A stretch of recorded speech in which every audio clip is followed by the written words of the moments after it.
Hello दोस्तों, नमस्कार।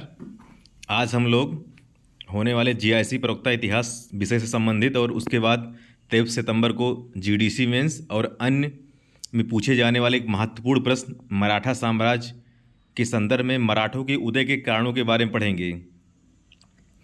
दोस्तों, ये जो महत्वपूर्ण प्रश्नों की श्रृंखला है ये हम ईएलटी के मेंस के समय से ही अपलोड कर रहे हैं। ठीक है, आप लोग देखिए और जो त्रुटियां होगी उसमें सुझाव दीजिएगा आप लोग। अगर अच्छा लगेगा तो आप लोग चैनल को सब्सक्राइब कर दीजिएगा, जिससे मेरा उत्साहवर्धन बना रहे। मैं महत्वपूर्ण प्रश्नों की श्रृंखला आप लोगों से वार्तालाप करता रहूँगा और आप मुझे सुझाव देते रहेंगे। देखिए, मराठा शक्ति का उदय केवल शिवाजी की व्यक्तिगत प्रतिभा का परिणाम नहीं थी। शुरुआत अच्छे तरीके देना है आप लोग इस शुरुआत जो है प्रस्तावना, बल्कि दक्षिण की राजनीतिक अस्थिरता यानी विजयनगर, बहमनी व मुगलों का परस्पर संघर्ष। और नंबर 2 क्या है? नंबर 2 भौगोलिक संरचना। ठीक है, भौगोलिक संरचना पहला क्या देना? दक्षिण की राजनीतिक अस्थिरता, दूसरा भौगोलिक संरचना, सामाजिक जागरण आदि की संयुक्त तत्वाधान का परिणाम थी। अब देखिए इसमें जो इसके उदय के कारणों को देखिए आप लोग समझने के लिए देखिए पॉइंट वाइज आप लोग समझिएगा पहले।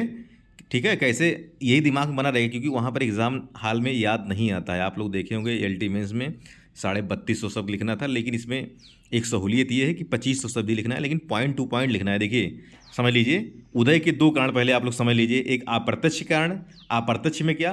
भौगोलिक स्थिति और महाराष्ट्र धर्म आंदोलन, ये दोनों अप्रत्यक्ष कारण थे। दूसरा प्रत्यक्ष में क्या है? वही कारण जो बताया था, राजनीतिक, सामाजिक, आर्थिक एंड शिवाजी की भूमिका।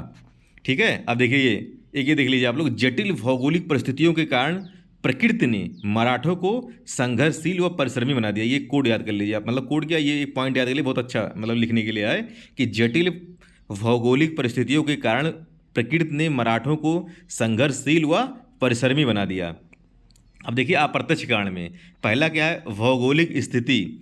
इसमें नंबर 1 दीजिए, यह क्षेत्र कभी भी किसी के नियंत्रण में नहीं रहा, क्योंकि यहाँ के लोग शुरू से ही संघर्षशील व स्वतंत्रता प्रेमी थे। ठीक, दूसरा क्या हम लोग देंगे? भौगोलिक परिस्थिति काफ़ी जटिल थी यहाँ की।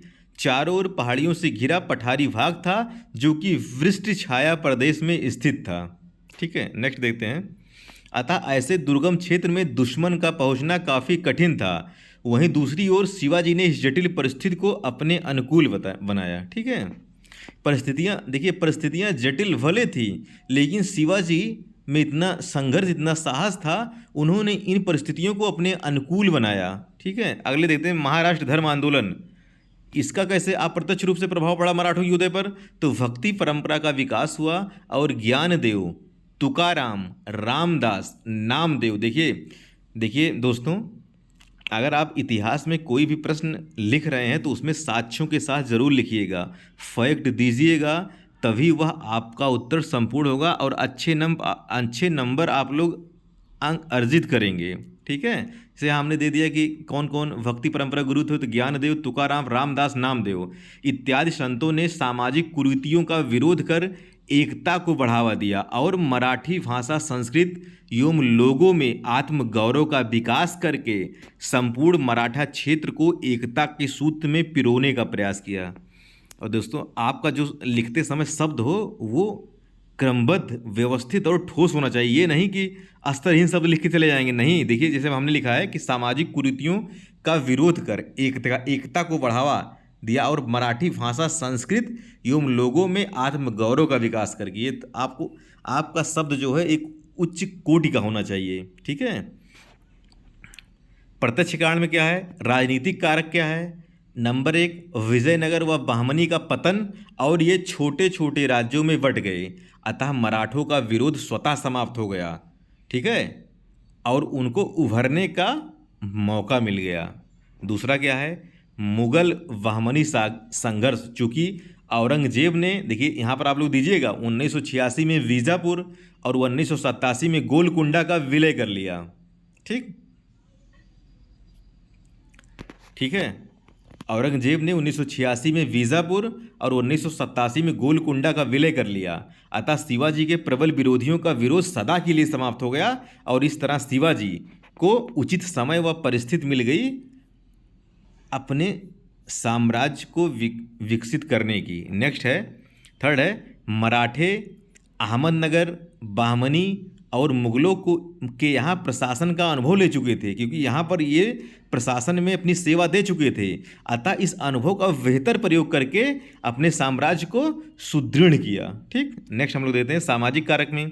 बड़े जमींदार छोटे जमींदारों का शोषण के उपरांत ये शोषित लोग जाकर मराठों से मिलकर इनकी उन्नति में सहायक बने। ठीक, बड़े जमींदार छोटे जमींदार शोषण के साथ मिलकर। नेक्स्ट हम लोग देखते हैं, ठीक है, नेक्स्ट हम लोग देखते हैं आर्थिक कारक में क्या है। चूंकि कृषि और व्यापार ना के बराबर था, अतः पड़ोसी राज्यों पर लूट मार करते थे और मजबूती प्रदान करने के लिए चौथ व सरदेशमुखी करारोपण से कोष को सुदृढ़ता प्रदान की। देखिए यहाँ पर शब्द देखिएगा आप लोग, चूंकि मराठे जो है वो चौथ वसूलते थे, यानी 1/4 भाग लेते थे, और सरदेशमुखी जो है उनका जो है पारंपरिक अधिकार था। सरदेशमुखी टैक्स को लेना उनका जो है पारंपरिक अधिकार था, तो सरदेशमुखी इसके कारण लेते थे। और चौथ जो है वहाँ पड़ोसी राज्यों को सुरक्षा देते थे, इसलिए इन टैक्सों को वो संग्रहित करते थे। ठीक, ये हो गया। नेक्स्ट है शिवाजी की भूमिका क्या है। शिवाजी का चमत्कारी नेतृत्व है, योग्य प्रशासक हैं शिवाजी, गुरिल्ला युद्ध विशेषज्ञ हैं, कूटनीतिज्ञ हैं और किलों की महत्ता को समझा इन्होंने। ठीक है, अतः इस प्रकार उपर्युक्त जो है विश्लेषण से स्पष्ट होता है कि इन भौगोलिक परिस्थितियों और शिवाजी के साहस ने और अन्य कारकों ने मराठा साम्राज्य को जो है एक जो है बेहतर आधार स्तंभ व विकास करने का मौका दिया। तो इस प्रकार आप लोग दोस्तों ऐसे प्रस्तावना और मेन बॉडी को लिखकर निष्कर्ष के साथ पहुंचकर एक बेहतर उत्तर साक्ष्यों के साथ लिखेंगे तो बेहतर नंबर आप लोग पाएंगे, समझ लीजिए। ठीक है, ठीक है, आप लोग अपना व्यू ज़रूर बताइएगा। ठीक है, और क्या क्या क्वेश्चन और संभावना है उसको हम लोग वार्तालाप करेंगे, और आप लोग बताइएगा क्या क्या संभावना हो सकती है जीआईसी प्रवक्ता और जीडीसी में। ठीक है, ठीक है दोस्तों, धन्यवाद।